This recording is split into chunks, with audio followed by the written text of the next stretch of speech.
Well, hello, that's me again. Today is May 12th, 2025. It is Monday. Welcome to welcome to hell. And what you see in the beginning is Mr.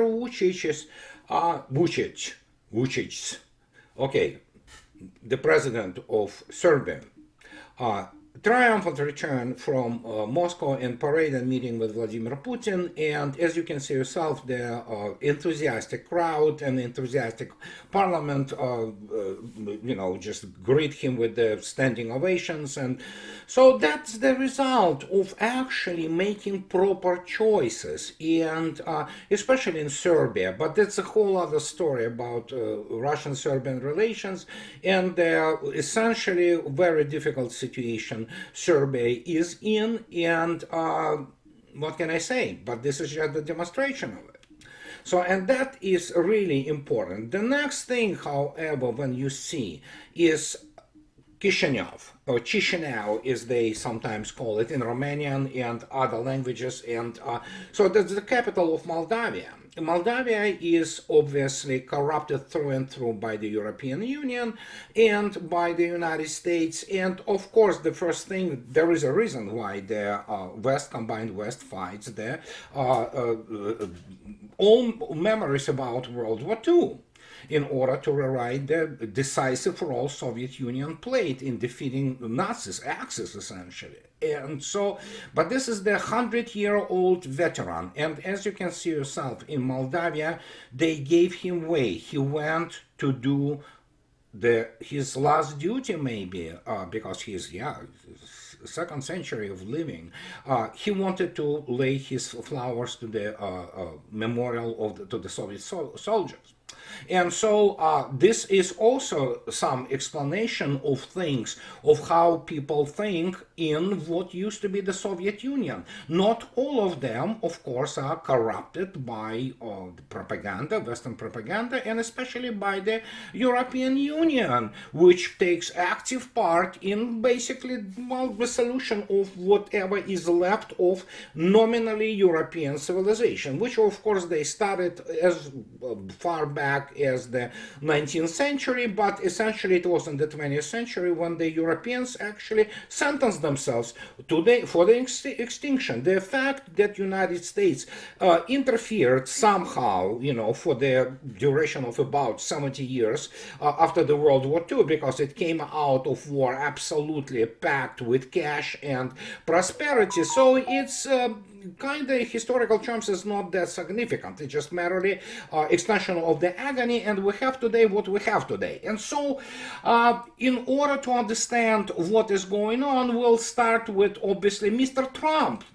Mr. Trump, as always, for some reason he does things on Twitter. He loves it, and evidently he doesn't have enough business to do taking care of the nation. But President Putin of Russia doesn't want to have a ceasefire agreement with Ukraine, but rather wants to meet on Thursday in Turkey. Vladimir Putin never said that he wants to meet on Thursday in Turkey. He stated that there could be meeting of the delegations. But again, Donald Trump, I don't know, does he have reading comprehension issues or something? So to negotiate a possible end to the bloodbath, Ukraine should agree to this immediately. At least they will be able to determine whether or not a deal is possible. Oh, good Lord. And if it is not, European leaders and the US will know where everything stands and can proceed accordingly. I'm starting to doubt that Ukraine will make a deal with Putin, who is too busy celebrating the victory of World War II, which could not have been won, not even close, without the United States of America have the meeting now. So the guy, well, what can I say? I voted for him. We voted for him because, well, at least, we don't have the nuclear war. And that's the only thing positive from his election. But the guy continues to parade himself as a clown, pardon my French. And so I want before I go and explain to the level of degeneracy, and we have this, basically a repetition of the facts, so to speak. Every day, essentially, buttresses my, for example, thesis that the West is gone every day. But let's start with this delirium from Trump, who obviously has no clue about the history, has no clue about the war, so generally he has no clue. And so we'll start with the wonderful publication. Before we go to the wonderful publication, here's our good friend Larry Johnson. And actually he resonates together with Scott Ritter and other people, well, yours truly included, about the fact that Trump still does not understand what Russia wants and demands. This is the reaction to Mr. Putin, which was, of course, a classic peremptory proposition to meet delegations in Turkey. That, well, Larry says it as as clearly as possible. So here it is, and he is explaining that I think Putin's offer for direct talks with Ukraine was a way to politely but firmly reject the Western demand. The West, in turn, is not going to let your organ grinder monkey, Mr. Zelensky, accept such an offer. Exactly. As Scott Ritter correctly states, Putin simply just, pulled the agenda, pulled the narrative towards itself and towards Russia. And so, yeah, now the guys, those people, with all those funny, little white bags in somewhere, they are trying to figure out what is going on. Vladimir Putin repeats the phrase, root causes. I repeat this root causes thing for years now. While Mr. Putin has not consulted me, nor am I privy to his thoughts on the matter, let me attempt to explain what I think that means. The root cause of this conflict dates back to 1997, when NATO made Ukraine a de facto member of its alliance.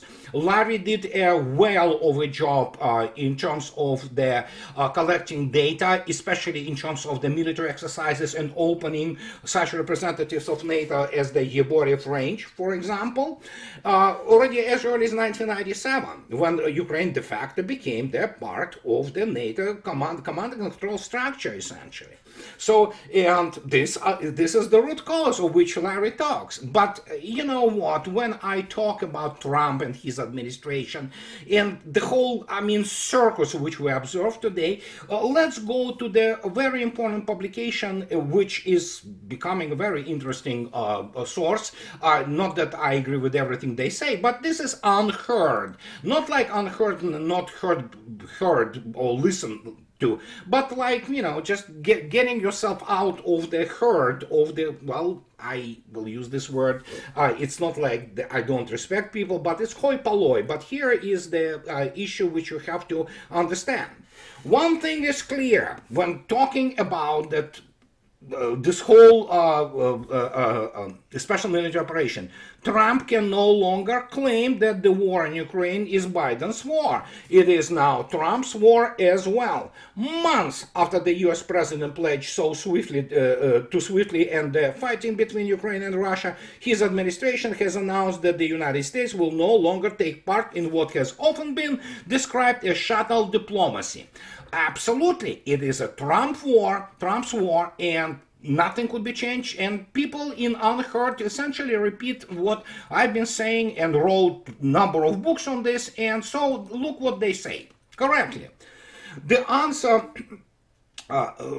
because why it is impossible, and especially for the United States to be a broker, it cannot be. United States is a part of the war. United States is an enemy. It's existential enemy to Russian people, not just Russia. And so the answer lies less with Europe or Ukraine than with the internal dynamics of the United States itself. For Trump, negotiating such a deal with Moscow was always going to be politically fraught.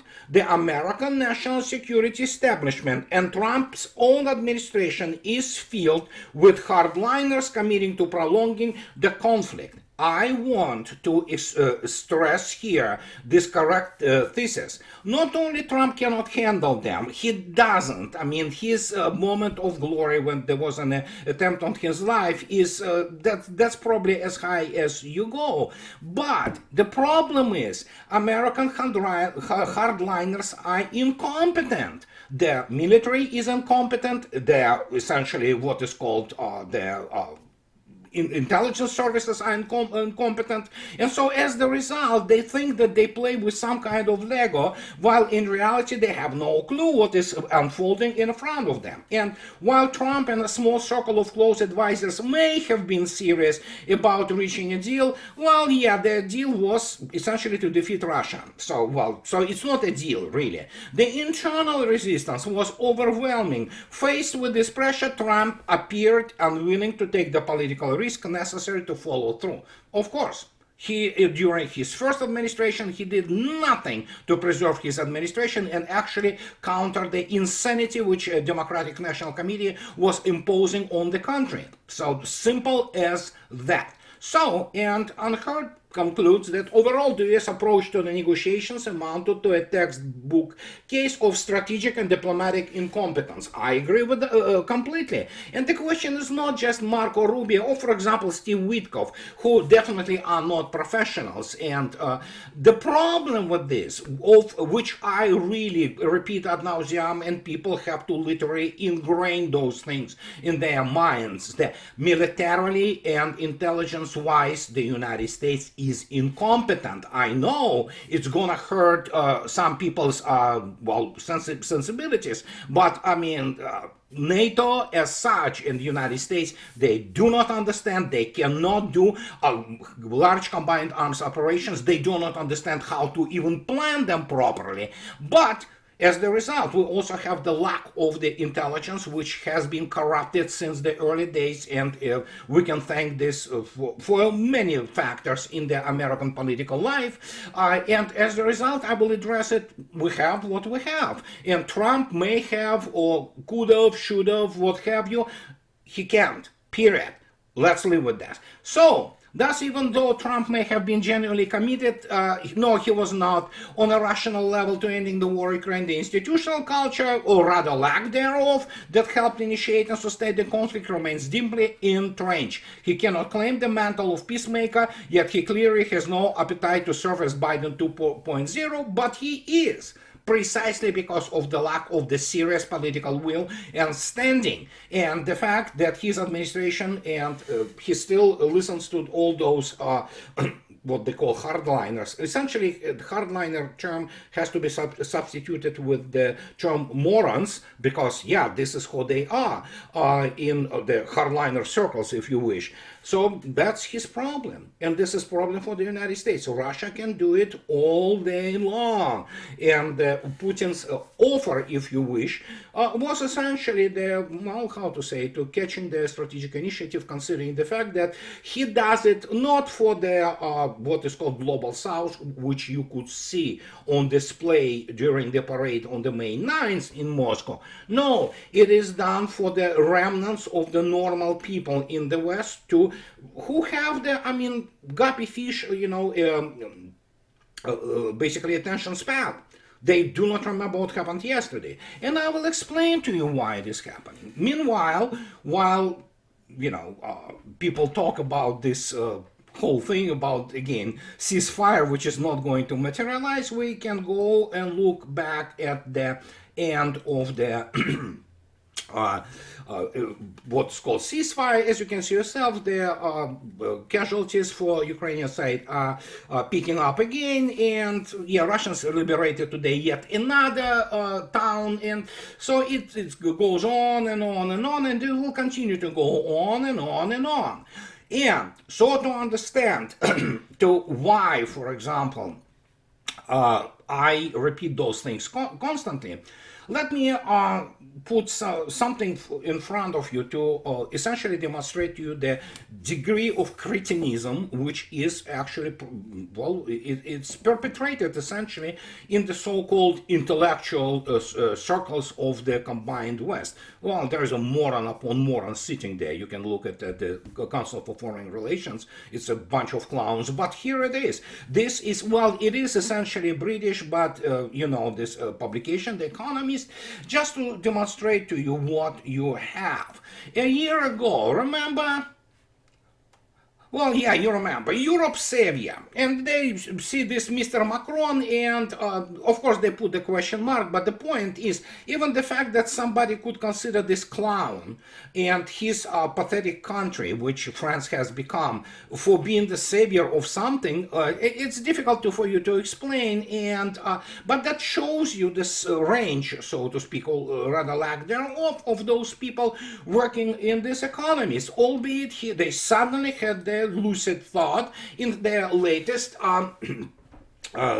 3rd, 9th of 2025, and then suddenly they had the, as I already stated, lucid moment. The end is near. It's nearer than you think. Yeah, it is. And the point is that I will explain why this came too late, too little, and it doesn't change any kind of the outcome, or let alone dynamics of the approach to this outcome. Let me show you something. And 2 days ago, my very good friend, Colonel Vladimir Trukhan, and Russia's first deputy representative to the OSCE, Organization of Security and Cooperation in Europe, Maxim Buyakevich, they had a wonderful discussion on the, it's in the Russian segment, and there was a discussion about Europe, and the title of this communication, of this podcast, was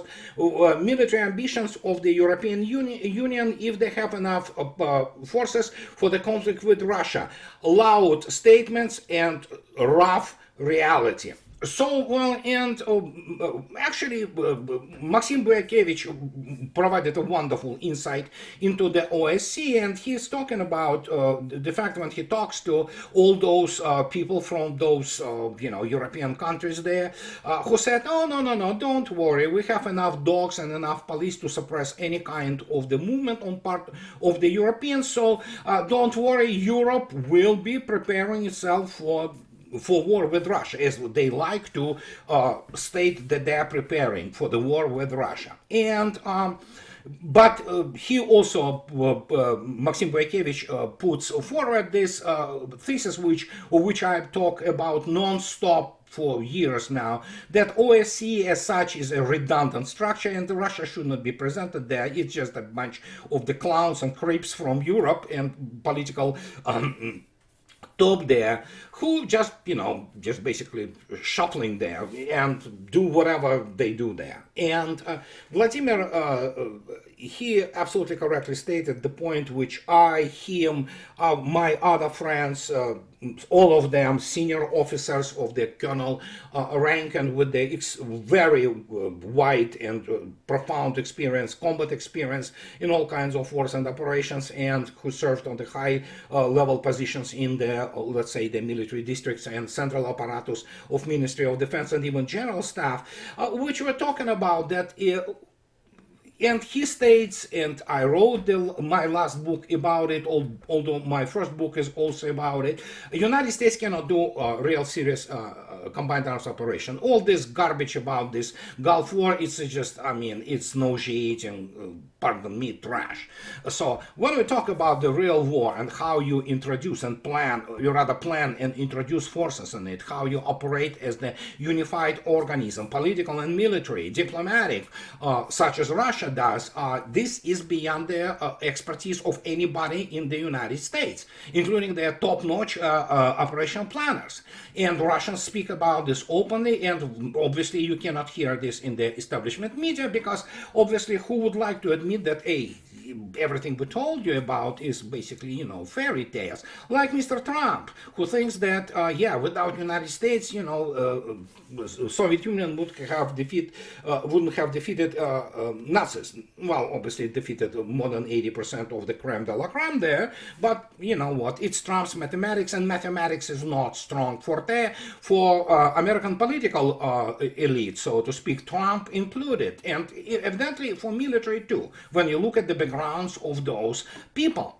And so when we talk about it, here is the response about those people, to those people who are constantly worried, that, oh, Europe is about to, mobilize itself and go and just defeat Russia. Well, can actually kill as many people as they want. Russians will oblige, and how to say it, it's difficult to constantly, press this point that the European militaries are pathetic. They are not real militaries. They cannot conduct independent operations on their own. Period. And especially when you look attentively at the definition of their operations. What they can do, they can, for example, like Mr. Starmer, because he's an imbecile, he can put, let's say, he can gather 20,000, British soldiers and try to move them to Ukraine. They will be killed, and nothing Britain can do about it.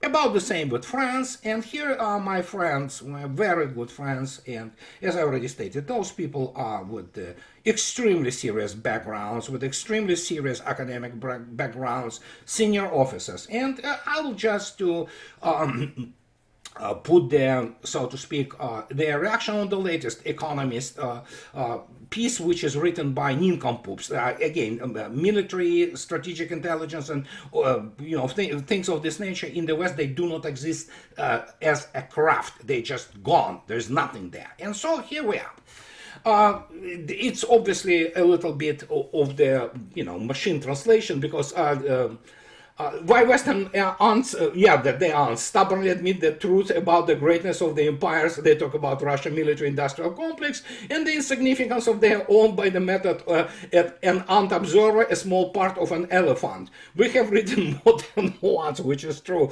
I write about this non-stop, and again, it's look at this. Just they react to this Economist, drivel which they write, and again, they're none of them really try to debate me, and they will not, because they understand I will wipe the floor with all this data. They don't have data. They don't have the proper intelligence even. But for example, when one of the two superpowers' intelligence stops working, which it stopped long time ago, and either out of laziness or incompetence, both, or because of the desire to serve the higher ups, this too starts generating, instead of a relatively objective assessment of reality, such delirious manias and dreams about that allegedly Russia produces 250,000 shells per month, when the total production of shells and missiles for 2023 officially exceeded 21 million items, and all that other stuff. That's scary.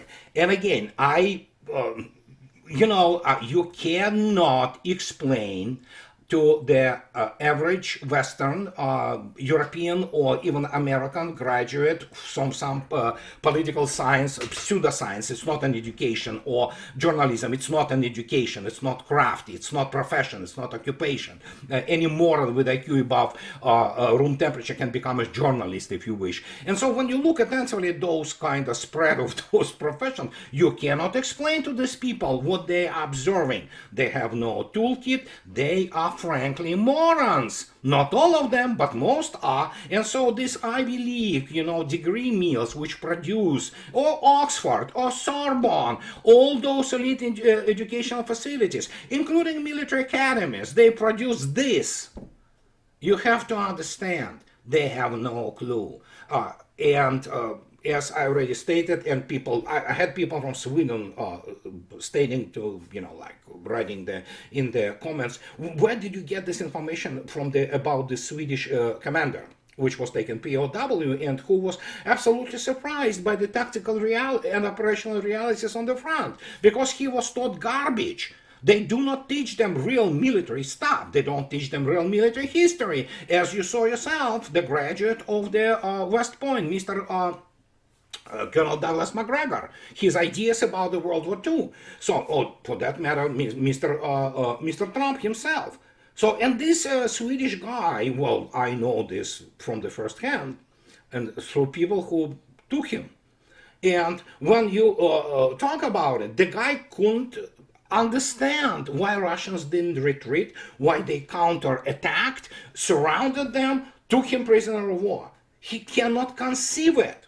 You have those officers, you have the officer corps. Academic background of the officer corps of the NATO is extremely low. You literally have people who go out to get a degree in whatever, And then suddenly, without having any real understanding of what they are dealing with on the east of the Europe, they believe in those fairy tales. And evidently, operations, as I already stated, I can repeat, my friends who are, well, much higher ups than I ever was, but I know this on my own, is that, pardon my French, you cannot, no NATO officer, no NATO general knows how to properly plan and conduct combined arms operation. Period. And that is why one of the reasons of this desperation, one of the reasons of this whole, spewing BS, such as I already stated many times. If Trump thinks that Kellogg is a competent military man, I have a bridge to sell you. None of them are. And so the hardliners is just primarily from the extreme professional envy and jealousy, because they do not even measure up to enter the starting officer naval, not only naval, or any kind of the military academy in Russia. They will fail academically, let alone if they have to get to the Academy of the General Staff. They will not last there. It is all mathematics, it is all physics, it is all operational research, and so things of this nature. But yeah, when your castle is built out of sand, guess what? You're not gonna last. In historical terms, we have this situation, the end, its period. And so when Trump threatens that they will go away, please do. Russians were telling this, yeah, you want to continue to support whatever little left in the ammunition and hardware stocks in the United States, so be it. As I constantly state, Russian servicemen, they, you know what, they have to pay mortgage too. And as you can see yourself, that's another AMX wheel tank from French tank, which have been taken out yesterday. So as you can see yourself, it's just, business as usual for Russians, and they can do it, for as long as it takes. Europe and United States cannot. And when you compare the essentially industrial and especially military industrial and technological potentials, Europe doesn't register. And the reason which I repeat those things constantly, you have to understand the main strategic point, of which, again, I speak for second decade now. Russia will continue to maintain this distance in terms of the systems, weapon systems and technologies, which keep Europe and NATO about 1 to 2 generations behind. This is it goes for both conventional and nuclear weapon systems and system of the command and control and recon. And that is the main point of the security of Russia in the future. Russians are not naive. They know who Mr. Trump is. They probably know better than himself who Mr. Trump is and what the US administration up to. And as the result, you see everything what is happening today, and this doesn't look good for combined West. And you know what, as I already stated, don't count me as some heartless, cold-blooded, cynic. No, I am not. I am a Western man. I by education, by my outlook in terms of the political system, and culturally, as I already stated, I'm listening to Ludwig van, like Alex from the Clockwork Orange, okay? And I listen to Beatles, I listen to Pink Floyd. I read, I used to read, I don't read anymore the fiction, but I grew up with also not only Russian classic literature, which is a part of the Western literature, but on the classic work of Dickens, Shakespeare, and just, you name it. And seeing what it turned into, yeah, it's painful, but it is the reality. And the only thing I can do is to put my small contribution in trying to actually educate, including those so-called professionals on the American side, about what they are dealing with. And if they don't understand, that's US loss. And this is what I wanted to tell you guys today on this Monday. And as always, those who like what I do, please subscribe to my channel.